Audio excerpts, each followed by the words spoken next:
umaatras na mga tumbong ng mga NUP at iba pang partido sa Kamara dahil sa pag-announce si VP Sara Duterte na tatakbo siyang presidente. We're beginning the year in a rather turbulent manner. And do you predict more turbulence? Yes, the early declaration of the Vice President will certainly create the turbulence you are referring to. And the situation of our economy aggravates the kind of political turbulence that we will be facing with. You know, Attorney Kaufman said that the prosecution's presentation was as worthless as the devalued peso. That was a political dig, right? Yes. His opening remarks from day one has really been zeroing into Filipino psyche and Filipino culture. I am surprised that he is very conversant of how Filipinos react and behave. Okay, well, some pundits might say, Malu, no, that Attorney Kaufman's also speaking to Filipinos because, of course, 2026 is shaping up to be a very turbulent year for politics. But, of course, we already know that VP Sara made an early announcement that she will run in 2028. We just also read a report that the NUP said or that they will not all be supporting the impeachment. Medyo magulo sila right now. Malabo sila. Malabo. Yun nga eh. But says, I wanted to trying to parse how their position. Pero parang right now namamangka sa dalawang ilog. Parang because Malu also wrote an editorial the other day and she said fragmentation will favor Vice President Duterte, whereas coalition will make her more vulnerable. What can you elaborate? Can you elaborate? And are you seeing that fragmentation? I was surprised initially of the position taken by NUP and that it has to be explained by Congressman Ronnie Puno. I thought that was sealed. And then today we have various members saying a different tune. I think we will see before Monday certain political parties meeting and figuring out how they will be acting on Monday, whether they'll be very active. Alam mo, sana talaga makulong din yung mga tumanggap na mga congressman eh. Lalong-lalo na yun sa Quadcom. Sana talaga makulong to mga animal na to eh. The Justice Level Committee or just wait for the plenary. So we will see definite changes and certain political party positions that will be made as we hit Monday. And that, yes, consolidation would be a problem for the Vice President because that would mean all political parties would be joining forces, whereas fragmentation would lead to his base solidifying. And it's too early to say whether it will lead to fragmentation or consolidation. Just, if you look at the way they are signaling, they meaning the political parties, it would appear that they are reacting, and they have been reacting since she announced her decision or intention to run. So my sense is they are looking at how the public will come in the fray, considering her strength really belongs to the ordinary Filipinos, not to a political party, because she's not a member of any political party right now.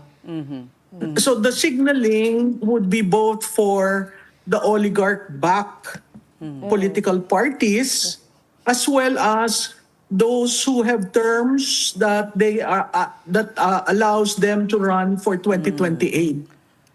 Okay, but would an alliance of the BBM administration and the traditional opposition not be far-fetched?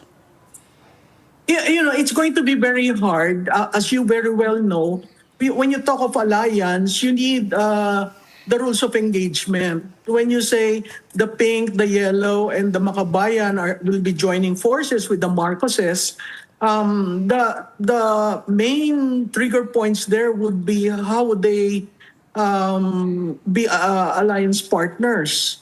Like what former Senate President Frank Drilon said.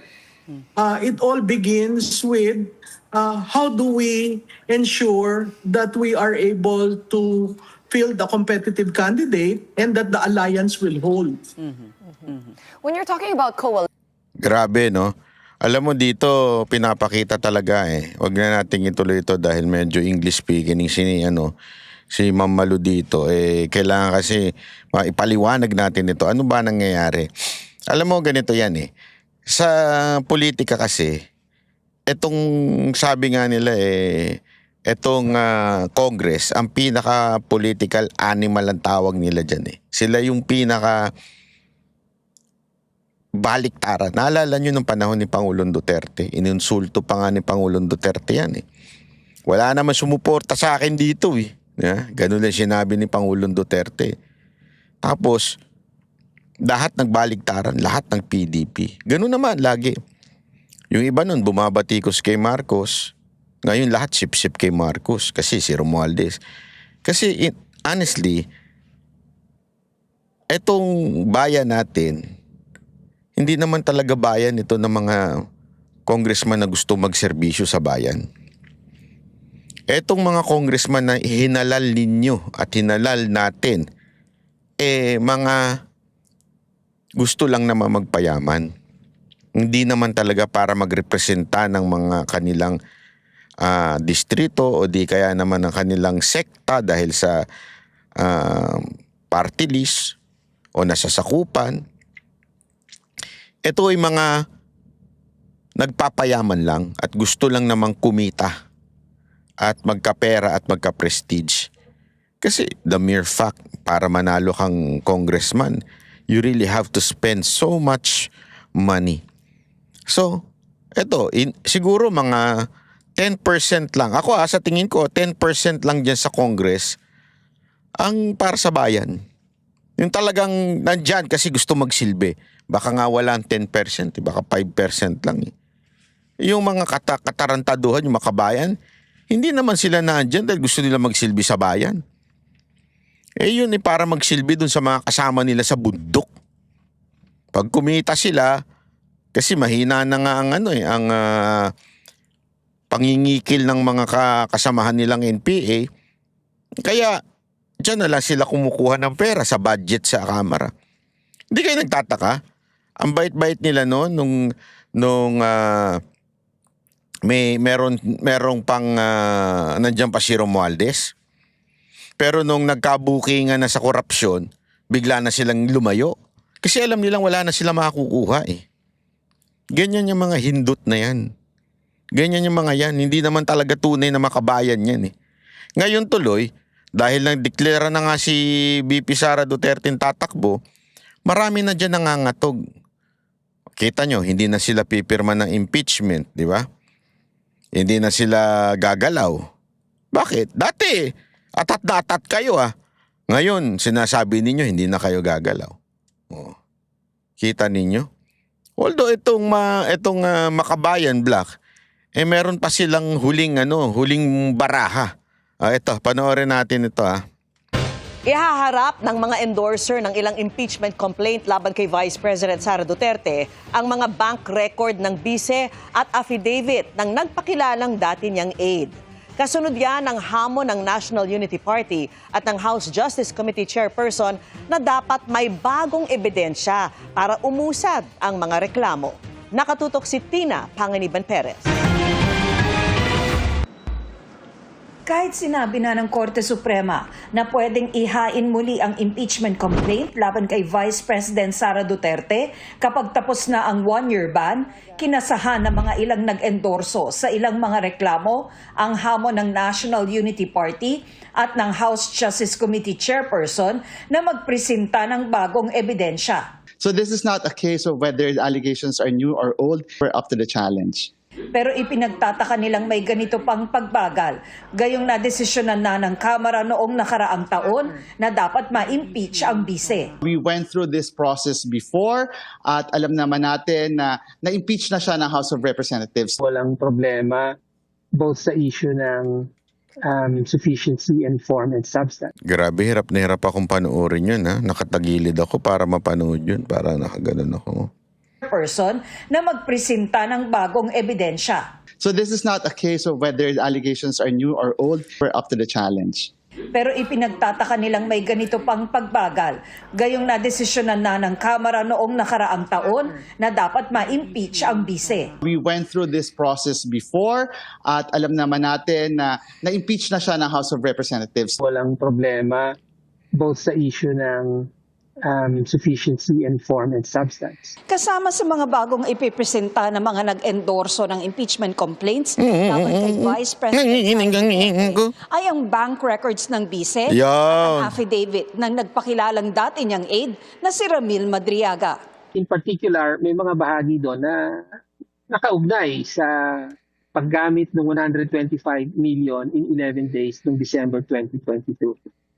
So yes, may bago dyan na lalabas. Yung unexplained wealth, no, na makikita natin yan pag panahon na tayo ng presentation ng evidence. Pinoprotektahan ng bank secrecy law ang confidentiality o pagiging pribado ng mga bank deposit.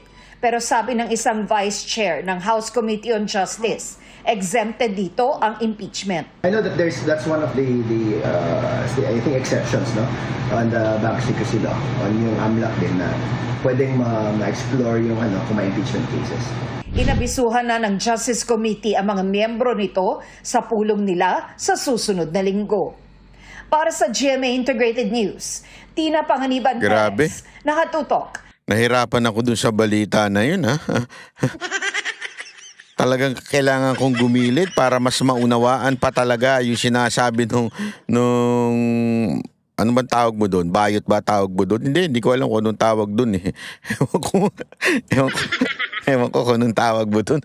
Basta, anyway, ayun na nga. So, ayan na yung bago nilang hakbang. Yung pabuksan ang bank account ni VP Sara Duterte, which is lumang style na yan. Ginawa na yan kay Pangulong Duterte. Wala naman na discover.